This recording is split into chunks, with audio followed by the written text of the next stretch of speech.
She's a Mona Lisa.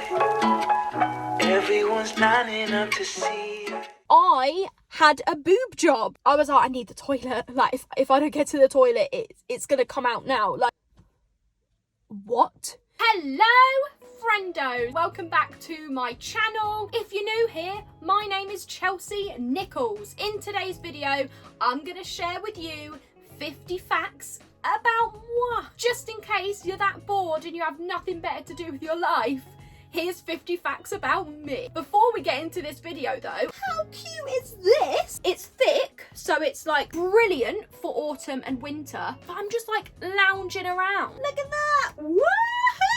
So I'm gonna share with you 50 facts about me. Some of them are kind of like random, like, what's my favourite colour? But there are other ones that are a lot more sort of deep, significant events that have happened in my life that have shaped who I am today and the way my head is today, which is not great.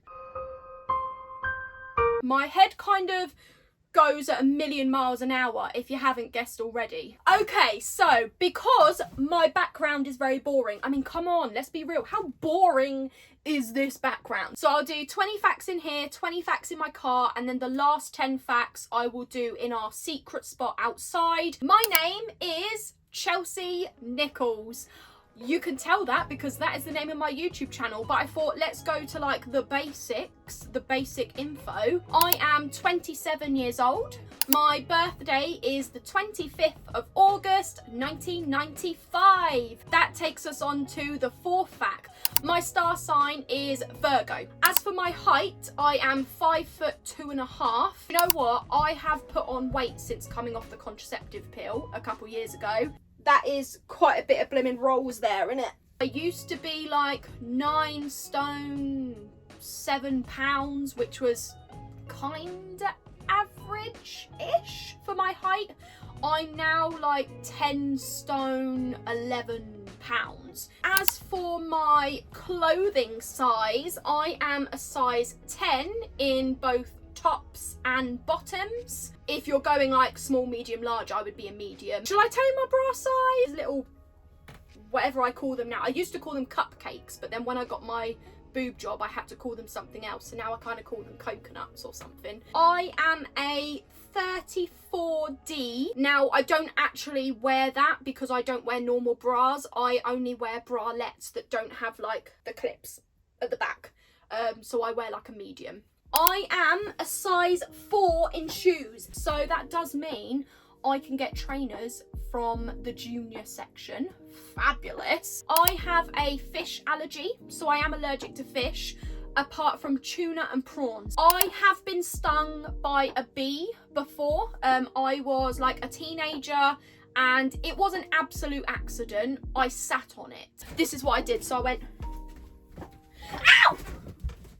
I didn't actually cry, but I did have tears in my eyes because it does hurt. I'm not gonna lie, it does hurt. I literally sat on it, guys, so it was like right under my bum. While a family member was pulling the stinger out, I could see the bee in the distance flying away, but it was literally going like, and it was so sad. I felt really bad. I have a fear of spiders and crane flies. I'm absolutely terrified of spiders, but more the ones that you see in your house, so the little bodies with the long legs. I'm actually more scared of those than the sort of big thick black spiders. If I had to choose to be in a room with a spider or a crane fly, I would choose the spider because the crane flies, they fly at you. I've been biting my nails for 22 years. I started when I was approximately 5 years old and I'm now 27 years old, so 22 years.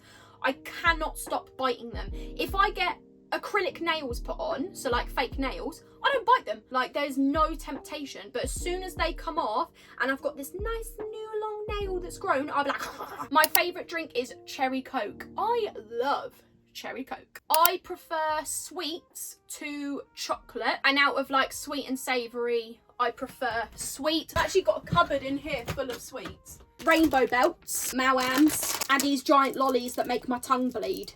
I have never touched a drug in my life, not even weed. I have never touched a drug in my life, and I'm actually very, very proud of that. In regards to like relationships, I have had 4 boyfriends, including my current boyfriend James. We've been together like 5 years, and we've been living together for 3 of those years. I lost my virginity when I was 16 years old. It's not a great story. I was seeing a guy for like a week. We did the deed, banged. Literally the next day, he didn't speak to me again. I kept trying to contact him every day after that because I was just young and gullible, and I guess I just didn't want to think that he got what he wanted and was going. Exactly 1 week after, I called him at probably like 10 p.m. or 11 p.m. and he answered, and I was like, I don't understand why you're not talking to me anymore. And he was basically, in other words, he said, I got what I wanted, and that's it. So my virginity losing story is not great. Me and James don't have any pets, but we did have a pet where we lived previously in like a 2-bedroom masonette. We had a hamster called Titch, although we called her Titchy. We got her from Pets at Home, and they told us that she was a boy. So for the whole like 1.5 to 2 years that we had her, we thought she was a boy. When she got unwell, I took her to the vets, and they told us that he was a she, and that she had an infection in her womb. They gave us medicine that we had to give her in a syringe, but basically a week later we took her back to the vets and there was no improvement, so she was put down. Before we move on, I just want to say that there are going to be facts in this video that are deep, and they had a significant impact on my life, and they might also be things that have affected you. So I just want to say that now. I'm not going to go into too much detail. They are things that I'm going to want to do another video about, like separately, individually, so I can go into more detail about them. My mum and dad separated when I was 1 year old. They separated on my first birthday, like at my first birthday party, but my dad won custody of me in court, and he raised me as a single dad for like 3 years. I have a gay mum, and I'm saying that smiling because it just makes me smile. Like, it's just incredible. It sounds weird that I'm saying that that's incredible, because being gay shouldn't be different. It should be like the normal, do you know what I mean? But growing up as a child, as a teenager, and into adult life, having a mum who is a lesbian, she's been married to a woman for 23 years, the same woman for 23 years. So Mickey is basically like my second mum. It's just inspirational. I think that's the word I'm looking for. It's inspirational. Okay, that was the first 20 facts. I'm now going to move into my car and do another 20 facts sat in my car. Let's change up the environment. One of the questions I got quite a lot growing up was, it was more of like a jokey comment.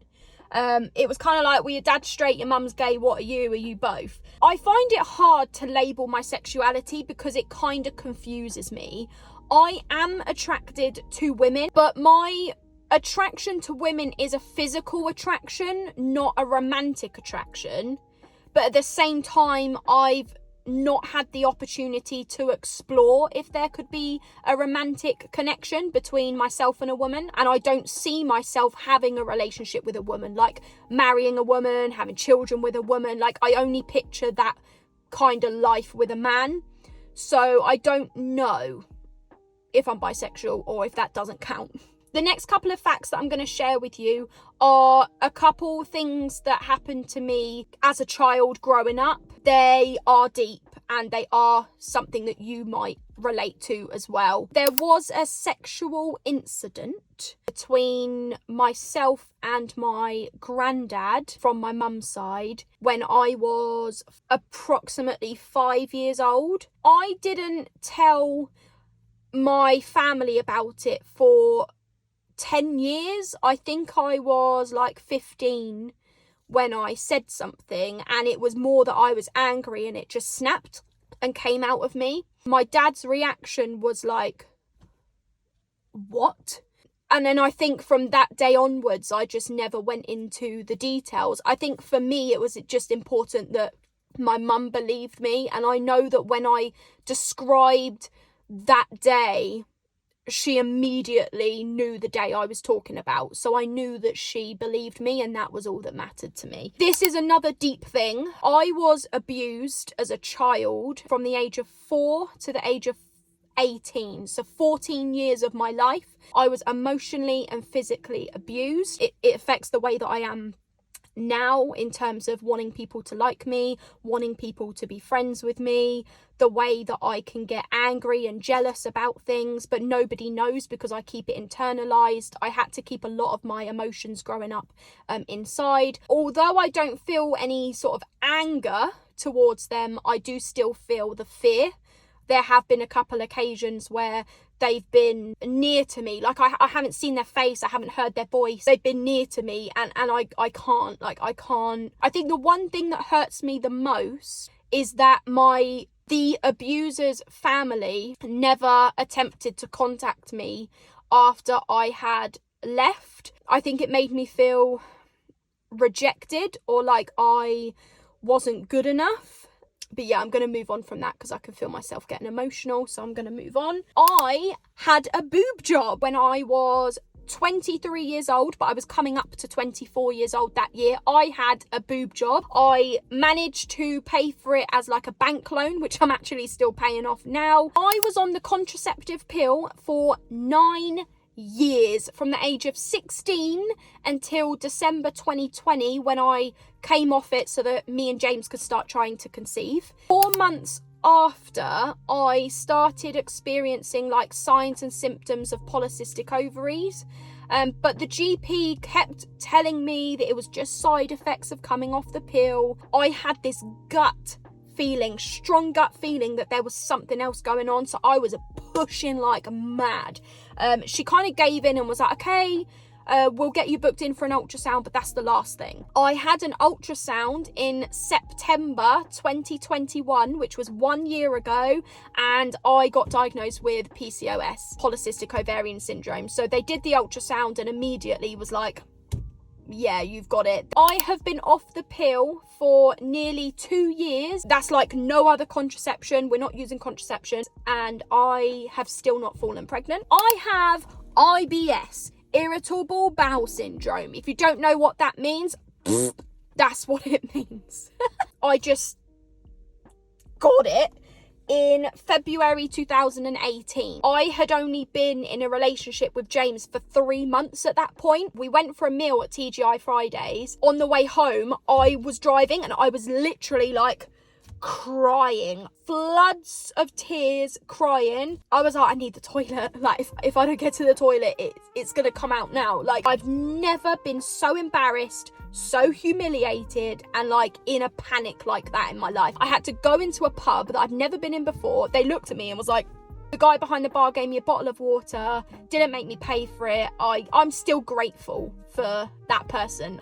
They basically found out by doing blood tests, and they said if the blood tests come back like completely clear, like everything is fine, then the only other option is IBS. So basically, you get the gist. I had a blood test, nothing came up, so the only other thing was IBS. I'm an ambivert, which means introvert and extrovert. It just depends on the situation.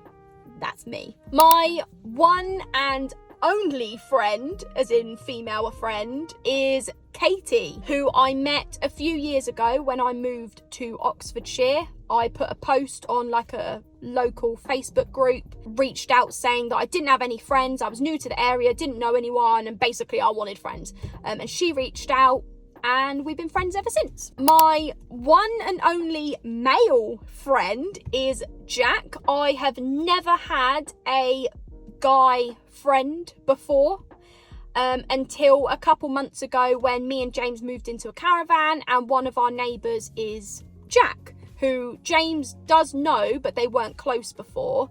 now we're obviously all close. This is a bit of a sad one for me, kind of, but I struggle to make friends. It does take a lot for me to call somebody a friend, because to me, a friend is somebody that I speak to outside of work, hang out with outside of work. Maybe we speak every couple of weeks. We try and hang out every month. I'm like 27 years old. I feel like I should have more friends, but I'm a bit of a loner, clearly. I'm smiley, happy, bubbly, funny, I think. I don't know. I can't be the judge of that one. I don't know what it is about me. Like, people will act like they're going to be my friend and then not be my friend. When I was 18, a GP diagnosed me with anxiety and OCD. Now, bearing in mind, I'd never met this GP before. Literally 10-minute appointment, he's like, you got anxiety, you got OCD, here go, have antidepressants. I didn't take the antidepressants, I refused them. I'm not against them if anybody else takes them. Like, I am not against them. I want to try other sort of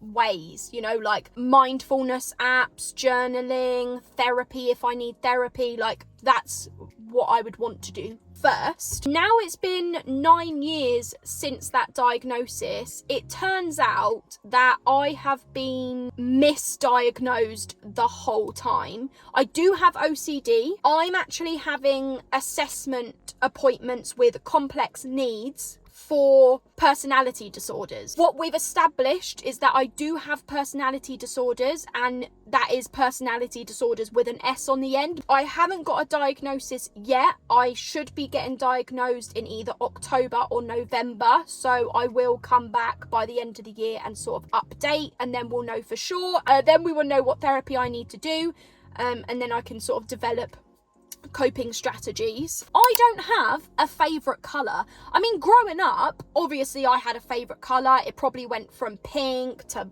red to black to blue. But now that I'm 27 years old, now that I'm an adult, I kind of like every colour. My favourite seasons are spring and autumn, but if I had to pick one of them, it would be autumn. I burn easily in the sun, I mean.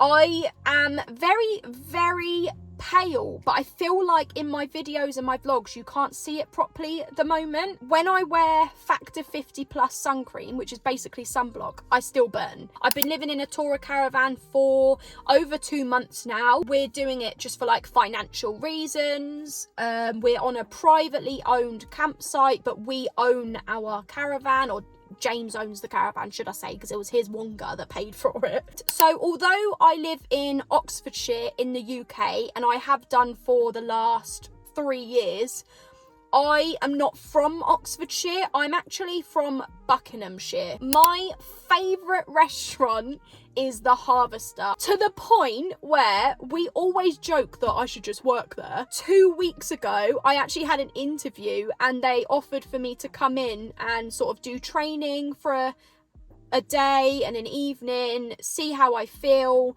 and then obviously if I like it I could, you know, basically work there. And I was going to do it, but then I emailed them and said no, because I was worried that working behind the scenes and seeing the behind the scenes would put me off, so I ended up not doing it. My favourite thing to do is go to the zoo. I kind of love anything that means I get to sort of go out and about for the day. I have never ever broken a bone in my body. I have only ever had either blonde hair or brown hair that was so dark it was basically black. I've never gone another colour like pink or blue, but I do want to. I have blue eyes. I have got 2 teeth missing, so I had 2 teeth extracted. One was taken out 8 years ago and the other one was taken out just a few months ago. When my tooth was taken out a few months ago, before that I had not been to the dentist since my first tooth was taken out, which was 8 years ago. I still have not gone and had my teeth cleaned by the dentist. I'm not scared of dentists. It's nothing to do with like being scared or anything. I think it's just money, to be honest. It costs like £80 just to have an appointment to get a checkup. To have a clean, on top of that, it was going to be like £140 or something. It was just stupid. I don't have money to spend like that, okay?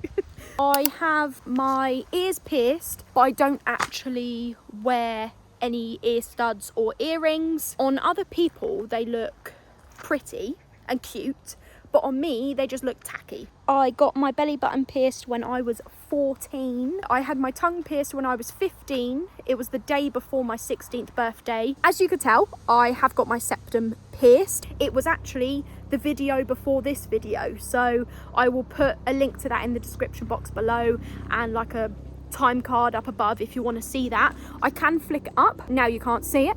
Where did it go? It was like magic. And then I kind of have to dig in like I'm picking out bogeys when I'm driving, which I do like doing. That should have been one of my facts, that I like picking my nose.